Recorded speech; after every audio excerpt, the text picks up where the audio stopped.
Irmãos, nós vamos então abrir a palavra de Deus, nós vamos dar continuidade aos estudos que nós estamos fazendo no texto que é chamado de o Pequeno Apocalipse, né? É o texto de Mateus, capítulo 24, e esse será o terceiro estudo. Primeiramente, recapitulando, nós estudamos sobre a conversa de Jesus com os discípulos, quando o Senhor falou para eles que do templo não ficaria pedra sobre pedra. E de fato isso aconteceu. Semana passada nós lemos dos versículos 3 até o versículo 14. E nós vemos Jesus então falando sobre os sinais do fim. Ele dá aqui vários sinais que são também descritos pelo evangelista Marcos, lá no capítulo 13, e também pelo escritor Lucas, lá no capítulo 21, cada qual escreve usando palavras diferentes, mas as informações basicamente são as mesmas. E hoje nós vamos ler esse texto, meus irmãos, e estudar um pouquinho, dos versículos 15 até o versículo 28.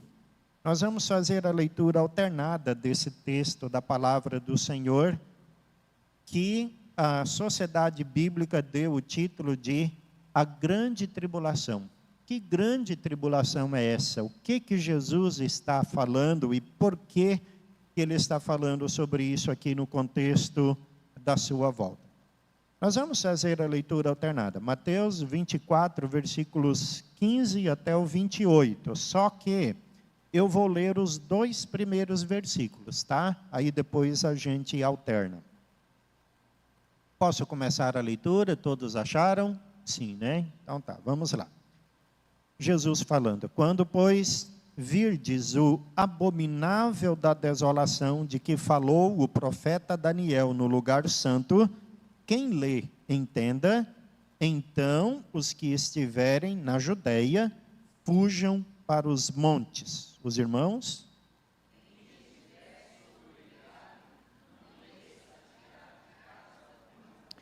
E quem estiver no campo, não volte atrás para buscar a sua capa.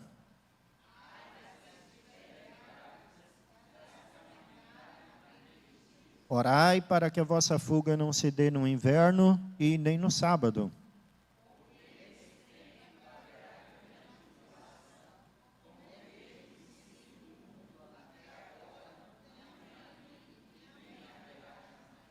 Não tivessem aqueles dias sido abreviados, ninguém seria salvo.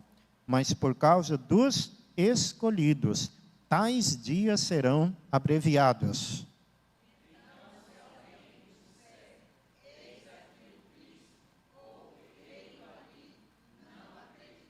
Porque surgirão falsos cristos e falsos profetas, operando grandes sinais e prodígios para enganar, se possível, os próprios eleitos. Portanto, se vos disserem, eis que ele está no deserto, não saiais. Ou, ei-lo ali no interior da casa, não acrediteis.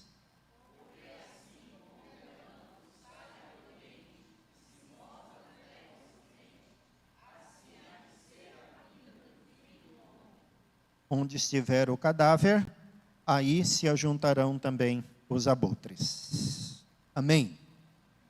Irmãos, que texto pesado e difícil, né? O que Jesus está falando aqui é bastante pesado e nos faz pensar sobre várias situações. Esse texto, que como eu falei, é chamado de a grande tribulação, por causa da descrição viva e terrível que o Senhor vai fazer, especialmente resumida aqui no versículo 21. Nesse tempo haverá grande tribulação, como desde o princípio do mundo até agora não tem havido e nem jamais haverá.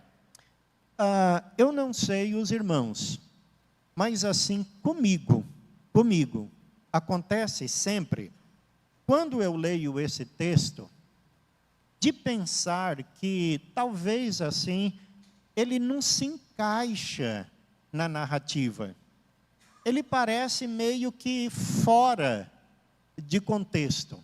Essa é uma impressão minha, particular, porque a gente percebe, meus irmãos, que o discurso de Jesus fica assim mais ou menos num vai e vem, num zigue-zague, né, que a gente fala. Por quê? Porque o Senhor Jesus está começando aqui a conversa com os discípulos, falando sobre a destruição do templo de Jerusalém.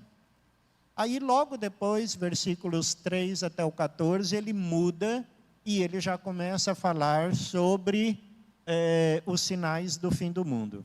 Depois, novamente, ele volta a falar sobre a destruição de Jerusalém. Lá no versículo 29, que nós veremos na semana que vem, ele volta novamente a falar sobre o fim do mundo. Então, fica assim, essa leitura em zigue-zague, né? Jesus fala particularmente de Jerusalém, aí depois ele já fala sobre o fim do mundo. Vamos procurar aqui entender o porquê de tudo isso. Uma coisa, meus irmãos, nós não podemos esquecer, é que anteriormente a essa conversa com o Senhor Jesus, várias vezes nosso Salvador já havia falado com eles sobre a destruição que viria sobre aquela cidade por causa da sua desobediência, por causa da sua rebeldia, em desrespeito a tudo aquilo que os profetas anunciaram. Muitos profetas do Velho Testamento falaram sobre a vinda do Messias. E os judeus, então, ficavam ali naquela expectativa da vinda do Messias. Na hora que o Messias chegou, os judeus falaram, não é ele que nós queremos, ele não pode ser o Messias, ele é usurpador.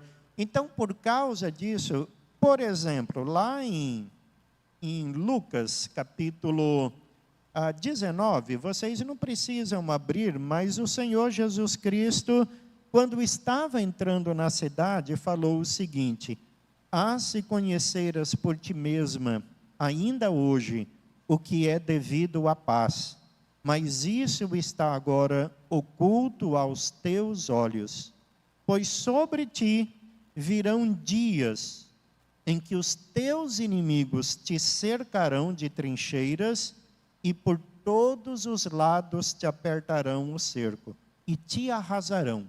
E arrasarão também os teus filhos dentro de ti. Não deixarão em ti pedra sobre pedra, porque não reconheceste a oportunidade da tua visitação.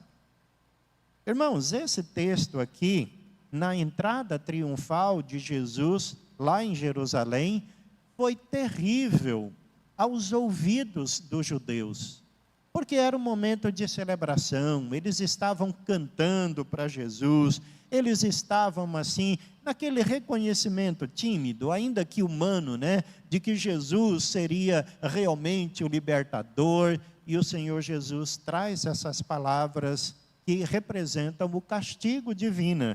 Quando Jesus foi sentenciado, né, foi destinado à execução, lá no capítulo 23, quando o Senhor Jesus está carregando a sua cruz para ser crucificado lá, as pessoas vendo Jesus nas ruas de Jerusalém, carregando a sua cruz, choravam, lamentavam, e o Senhor Jesus diz: olha, não chorem por mim, não chorem por mim, chore por vocês. Chore por causa de vocês e por causa de vossos filhos, porque dias virão em que se dirá: bem-aventurados as estéreis, que não geraram nem amamentaram. Nesses dias dirão aos montes: caí sobre nós, e aos outeiros: cobri-nos. Veja só, palavras de Jesus, tão duras. Então, o que Jesus fala, meus irmãos, acerca da destruição de Jerusalém, já era um discurso bem conhecido dos discípulos e dos judeus. O que o Senhor Jesus Cristo está falando aqui nesse texto é apenas apresentar em detalhes aquela destruição que os irmãos sabem. Aconteceu em que ano? No ano 70 depois de Cristo. Para os irmãos entenderem um pouco a história, o Império Romano governava uma área muito grande. Quase a metade do mundo conhecido daquela época fazia parte do Império Romano. E eles então sufocavam todas as rebeliões que apareciam, aquilo que nós falamos na semana passada, a Pax Romana, né? A paz estabelecida pela força, né? Pelo poder militar. E Israel era um barril de pólvora. Toda hora, grupos sectários estavam ali com sentimento nacionalista, querendo expulsar os romanos. E aí, então, no ano 67 depois de Cristo, o general Tito saiu de Roma com seu exército e foi cercar Jerusalém. E a ideia era realmente destruir a cidade, para que não houvesse continuidade das revoltas, para que servisse de exemplo de punição para as outras cidades ou para outros reinos que quisessem também se livrar do domínio de Roma. General Tito, então, cercou a cidade durante 3 anos. Nesses 3 anos, muitas coisas aconteceram. Diversos judeus, diversos israelitas saíram das suas casas, das suas cidades e tentaram expulsar os romanos dali e foram mortos. Muitas vezes o povo de Jerusalém abria os muros da cidade, investiam contra os romanos e não prevaleciam.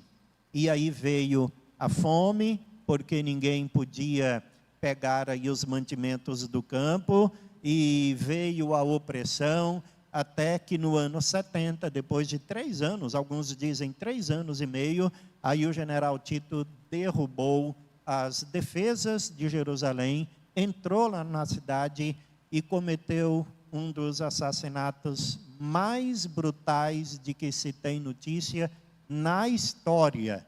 Tanto que, confirmando aquilo que eu falei na semana passada, era tanta gente morta, era tantos cadáveres que os animais, os cavalos, patinavam no meio da rua devido à exagerada quantidade de sangue que havia ali. Os irmãos já devem ter ouvido falar daquele livro do Flávio Joséfo, né?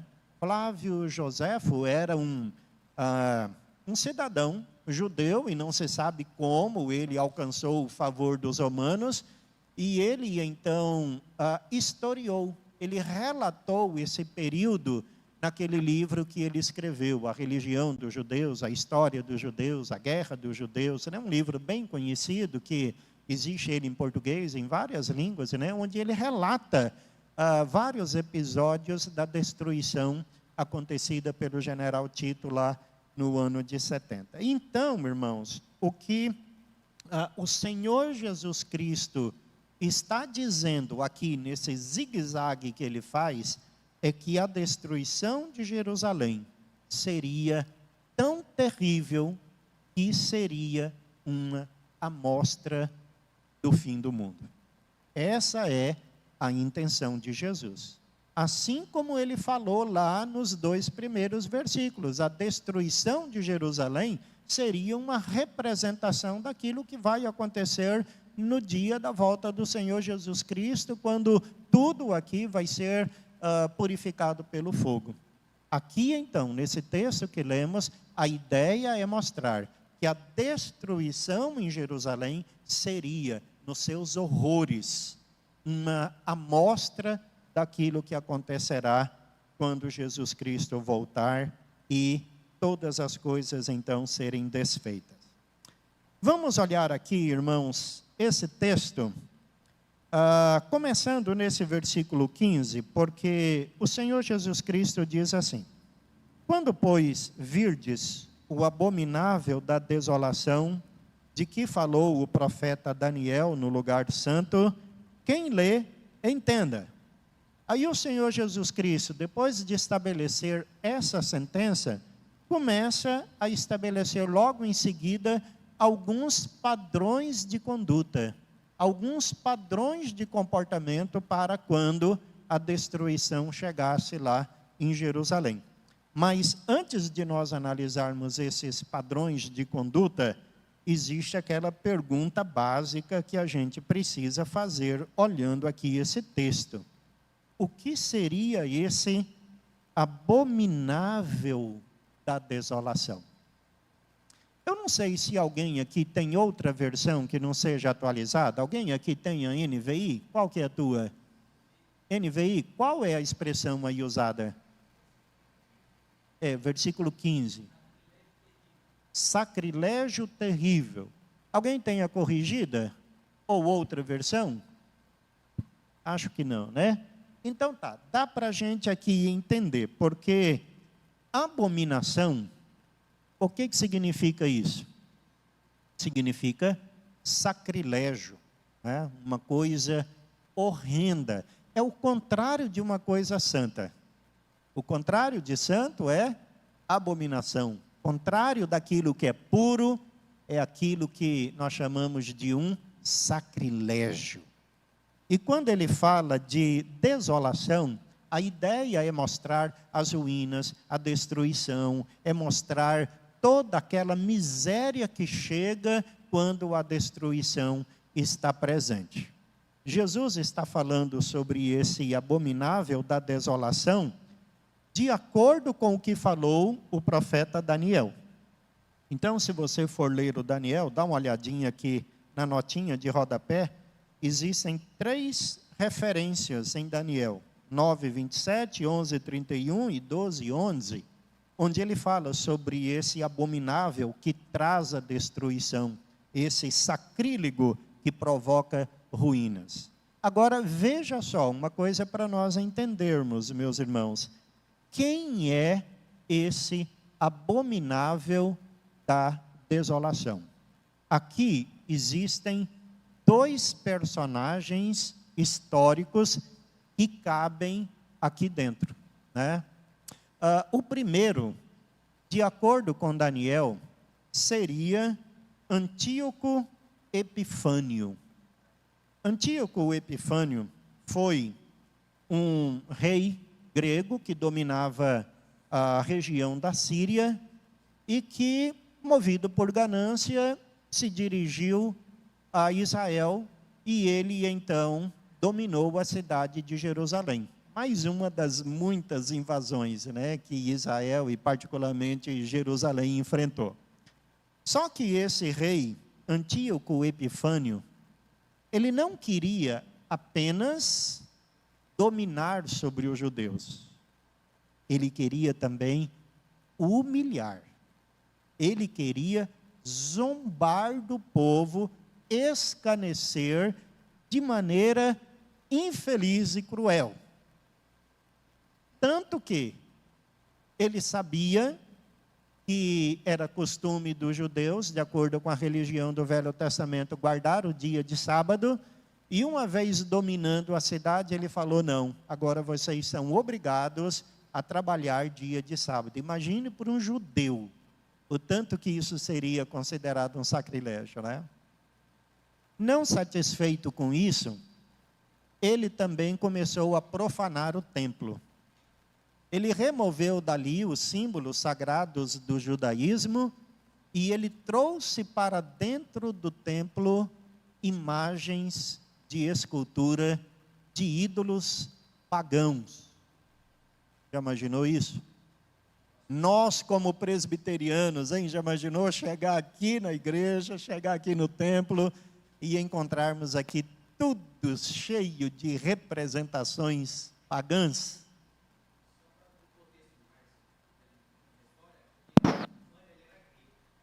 Sim. Sim.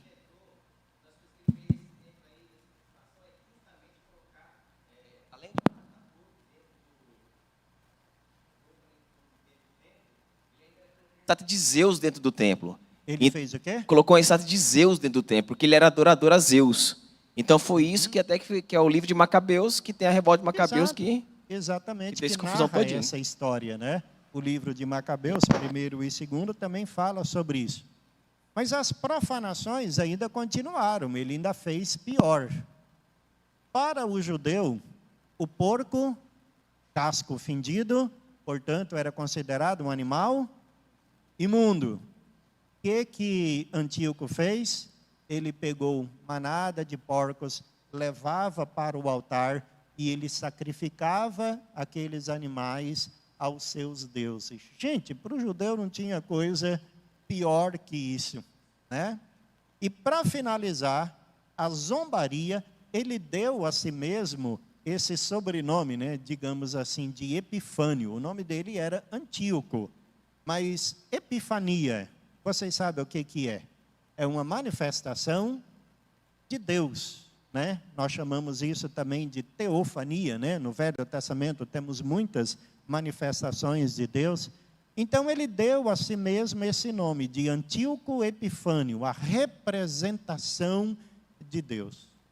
Daniel, então, estava se referindo a esse personagem histórico.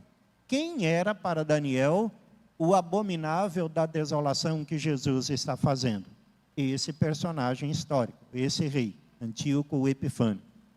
Mas aqui, irmãos, veja que Jesus não está falando de um abominável da desolação que aconteceu no passado. Ele está falando de um abominável da desolação que ainda virá. Ele está falando sobre um personagem e sobre eventos também futuros.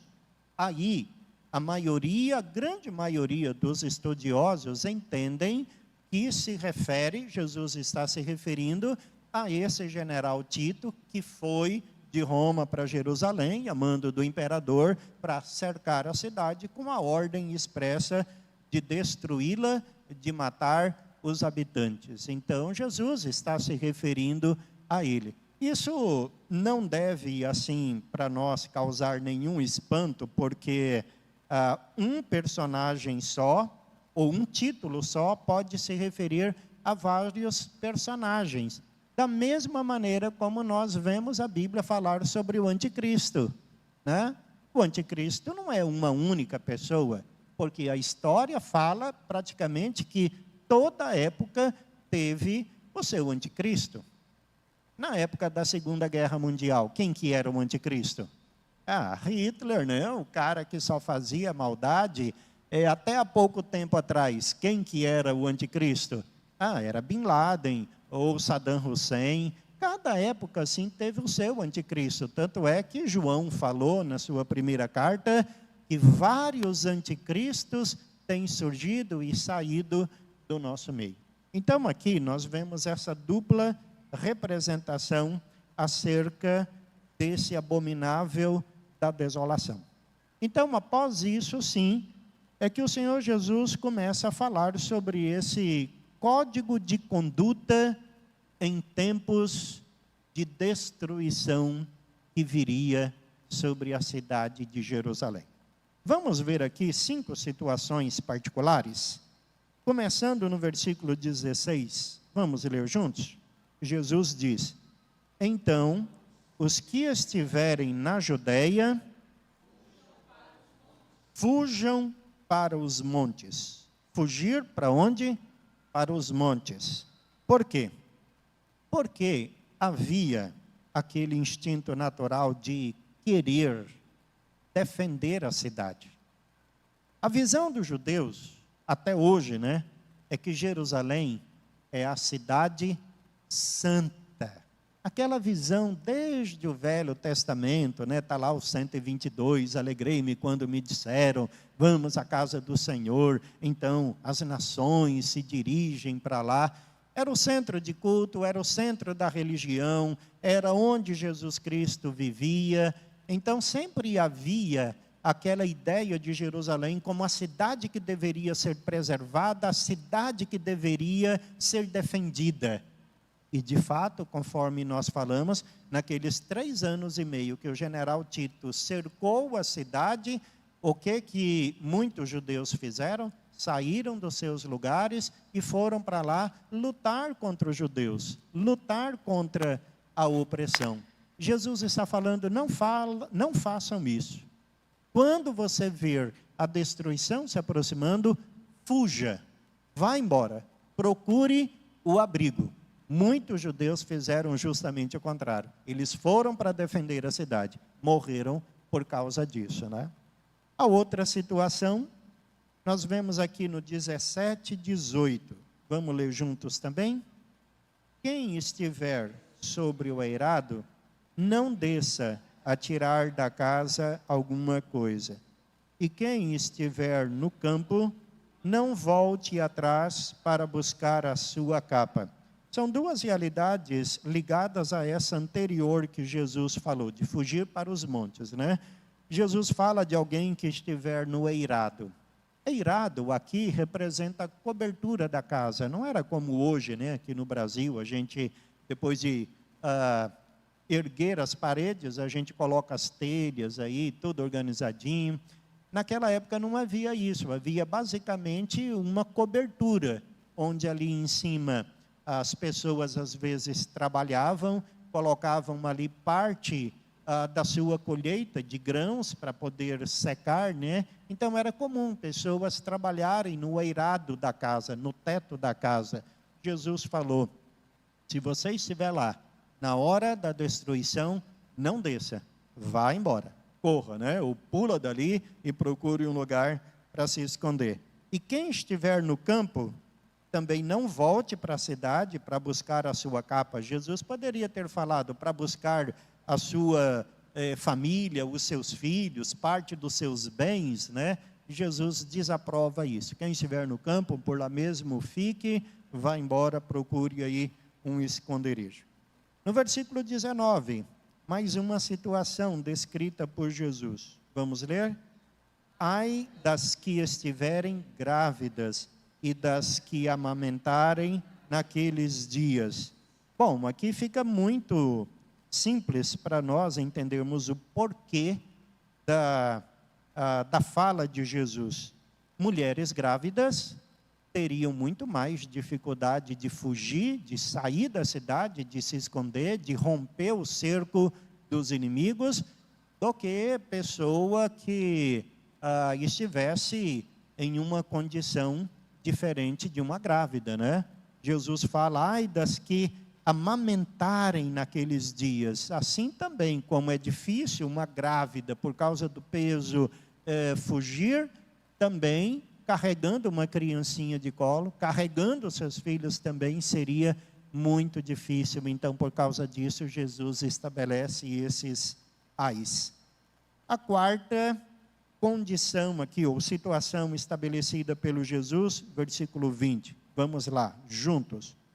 Orai para que a vossa fuga não se dê no inverno. Por que não no inverno e por que não no sábado? Não há muito mistério aqui. No inverno poderia haver muitas chuvas que misturadas ao barro ali tornaria a fuga muito difícil. No sábado, por quê?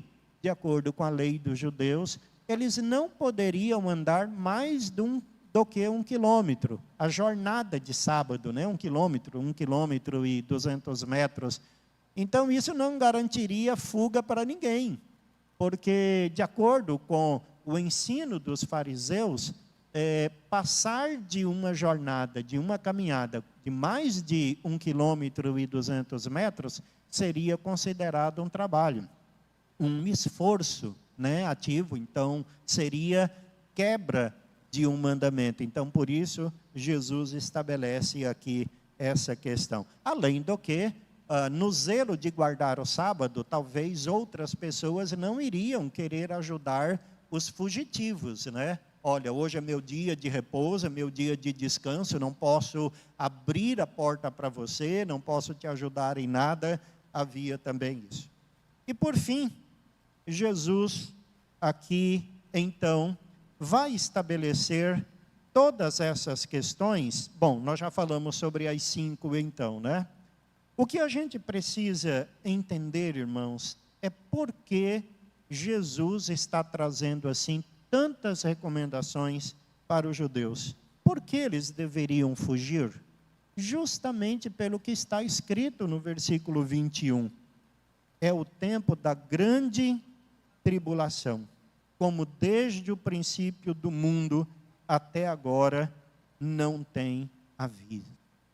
Irmãos, quando nós lemos o Velho Testamento, nós encontramos assim algumas mensagens. Por exemplo, eu me lembro de Joel, eu me lembro de Zacarias, eu me lembro de alguns textos também de Ezequiel, onde eles falam sobre o grande dia da ira do Senhor. Lembra quando a gente vê o vaticínio desses profetas lá do Velho Testamento? Muitas vezes eles usam essa expressão, e são expressões, ou é uma expressão assim, muito pesada. O dia da vingança do nosso Deus, o grande dia da ira do Senhor. Eram profecias do Velho Testamento falando sobre tempos específicos de castigo, ou sobre os judeus, ou sobre os caldeus, sobre os ninivitas, sobre diversos povos da época, não apenas para o povo de Deus. É como se Deus estivesse assim tolerando e estabelecendo um nível como medida. Na hora que chegou naquela medida, então vem a intervenção de Deus. Vem a vingança do Senhor. Aqui nesse texto, o grande dia da ira de Deus está voltado contra o seu próprio povo, contra o povo de Israel. Nesse versículo 22, Jesus diz assim: não tivessem aqueles dias sido abreviados, ninguém seria salvo. Mas por causa dos escolhidos, tais dias serão abreviados. Eu acho esse texto aqui, irmãos, muito importante para nós, porque mesmo em meio ao castigo que Deus está trazendo sobre o povo de Israel, Jesus está dizendo que Deus tem misericórdia do seu povo. Mesmo que esse povo estivesse recebendo assim tão duro castigo, por amor ao povo da aliança, por amor ao povo escolhido, Deus iria abreviar aqueles dias de tão grande sofrimento. Não é livrar o povo, mas é abreviar o sofrimento, porque muitas vezes, quando o sofrimento se estende demais, há uma tentação para as pessoas se voltarem contra Deus, para desanimarem da fé, para se revoltarem contra o Senhor. Então, por amor aos escolhidos, Deus abrevia o tempo do fim. O que seria de nós se Deus não colocasse limites aos sofrimentos que nós enfrentamos? O que seria de nós se Deus não agisse em nosso favor? É justamente por causa desse grande amor que Deus tem por nós, que Ele estabeleceu lá no Salmo 30, que ao anoitecer pode vir o choro, mas a alegria, ou seja, Deus coloca limites. O tempo do sofrimento é como se fosse o tempo de uma noite, mas o Senhor dá a certeza que o sofrimento e as lutas que nós enfrentamos nessa vida são passageiros, assim como é passageira as horas da noite também. A alegria vem pela manhã. Há um momento de luta, há um momento de luto, há um momento de sofrimento, mas existe também o tempo do refrigério e da alegria.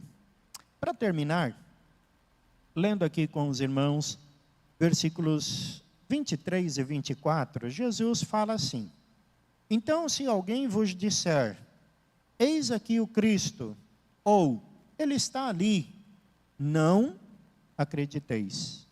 Porque surgirão o quê?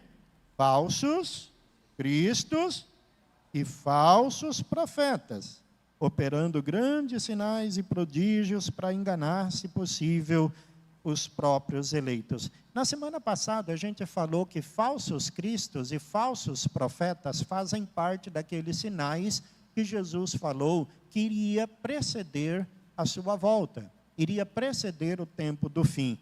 Mas aqui nesse contexto, meus irmãos, a palavra de Jesus falando sobre o aparecimento de falsos cristos e falsos profetas, tem assim uma dimensão um pouco diferente.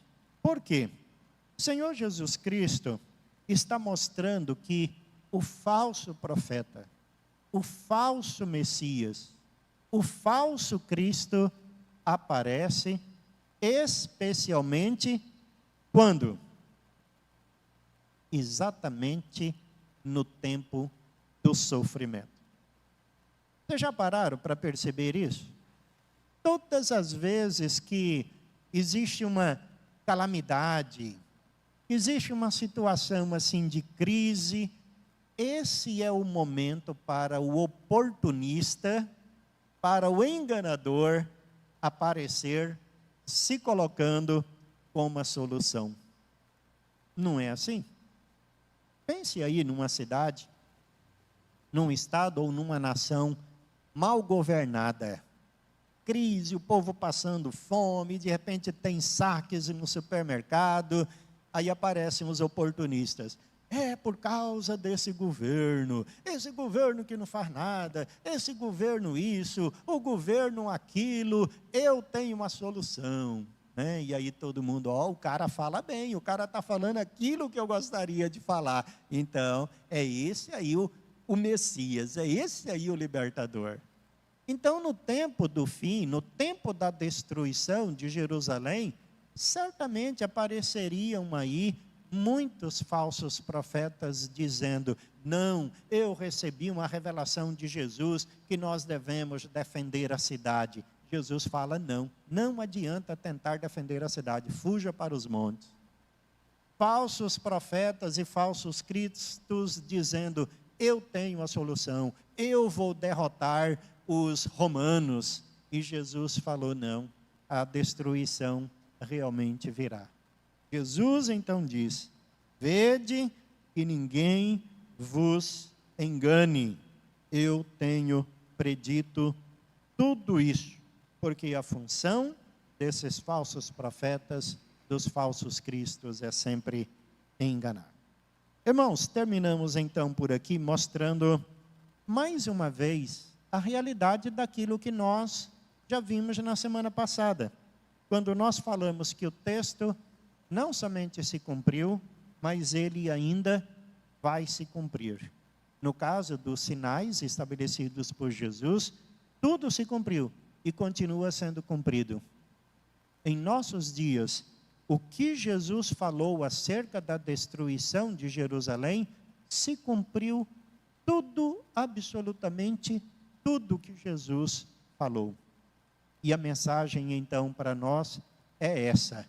Abre o olho, porque as mesmas tragédias que aconteceu no ano 70 vai acontecer no dia que eu voltar. Vede que ninguém vos engane. Nós vamos então terminar por aqui.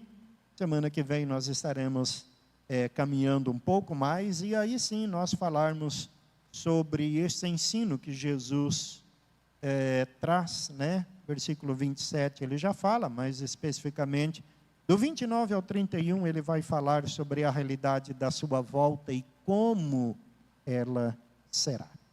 Que Deus nos abençoe. Pelo que vimos, pelo que lemos aqui nesse texto, alguma dúvida, alguma observação? Às vezes não há dúvida, né? Mas às vezes existe uma palavra para acrescentar, trazer algum detalhe, os irmãos ali têm. Né? Pode falar. Pastor, essa grande tribulação, a gente ainda não viveu, não é isso? Essa do versículo 21, porque nesse tempo haverá grande tribulação, como desde o princípio do mundo até agora não tem havido, nem jamais. Já? Boa pergunta. A grande tribulação desse versículo 21, sim, já aconteceu, porque estava se referindo à destruição de Jerusalém. Tá? Mas lembra que tudo aqui nesse texto é uma mostra daquilo que vai acontecer no tempo do fim? Então também é certo dizermos que nós ainda teremos tribulações por vir. e tribulações que serão grandes antes que Cristo volte. Até mesmo porque nós vimos os sinais semana passada: fome, epidemia, guerra, rumores de guerra, filho contra pai, nação contra nação. Então outras tribulações virão e elas exigirão de nós fé no Senhor, paciência em Cristo Jesus para vencermos cada uma delas. Pastor, é mais uma coisa que eu penso, né? Que quando o judeu, né, realmente ele não, Cristo veio para eles e eles não quis, né? Sim. Imagino eu que talvez seja um dos, como o judeu tinha o templo do judeu era aquele negócio, era sagrado. Então, quando Jesus vem, eles não aceitam por quê? Porque na verdade eles queriam um herói, alguém que derrubasse eles de Roma e salvasse. Então é isso. Então, na verdade, assim, eu creio muito que Deus era a destruição daquele templo foi um castigo. Assim, ó, não é templo, né? E referente a essa passagem que fala, né, sobre irão falsos profetas. Ou seja, hoje tem igreja doida daí. Mas uma coisa que eu acho muito interessante, pensamento meu, depois se eu estiver errado, você me corrige. Se você for pegar no ano 500 depois de Cristo, né, surgiu quem? Maomé. Maomé, para quem não sabe muito aí, ele crê em Abraão, crê em Moisés, crê em tudo. Só que ele acha que Maomé, que era outro nome que eu não lembro mais o nome dele, ele é a última revelação de Deus na Terra. E graças a Maomé surgiu o islamismo, né? Por uma questão assim, talvez seja o maior falso profeta que existe, porque o que ele leva de pessoas hoje, inclusive uma das maiores brigas do mundo, é quem? Justamente um falso profeta, Maomé com os judeus. Ou seja, parece que Deus está castigando mesmo os judeus, né? Que hoje, se dependendo, pode até acontecer uma terceira guerra mundial só por causa de um único local lá que existe lá em Jerusalém, que é justamente o templo de Jerusalém, né? Porque é história, né? Que é demais. Né? Porque os muçulmanos, que ele é o domo da rocha, né? Que o Israel quer, Jerusalém quer, todo mundo quer, né? Porque ele está se referindo à única parte do templo que sobrou, né? Só ficou lá uma parede, um muro, né? Que é chamado de o Muro das Lamentações. É a única parte do templo lá que o domo, é a sinagoga, né?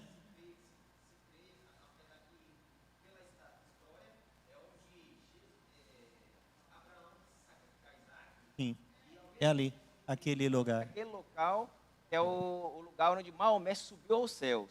Mas e eles querem construir o templo, tem que ser naquele local. Mas é interessante assim, porque há uns 10, 12 anos atrás, eu fui lá no Egito e nós tivemos vários encontros lá com líderes religiosos, cristãos, né? Da Argélia, da Síria, ali mesmo do Egito, da Arábia Saudita, também tinha pastores lá. E todos eles são unânimes em dizer que Maomé é justamente o anticristo. Né? Você falou sobre o falso profeta, né? Eles são mais radicais. Para eles, Maomé é o anticristo. E pelo que eles falam, realmente cobre direitinho, né, o que a Bíblia ensina sobre o anticristo, mas tanto o falso profeta, o anticristo, como o abominável da desolação, cabem, né, em várias figuras da história. Alguma observação? Então, irmãos, que Deus nos abençoe, que Deus traga para nós alegria de vivermos para o seu louvor, de estarmos na sua presença.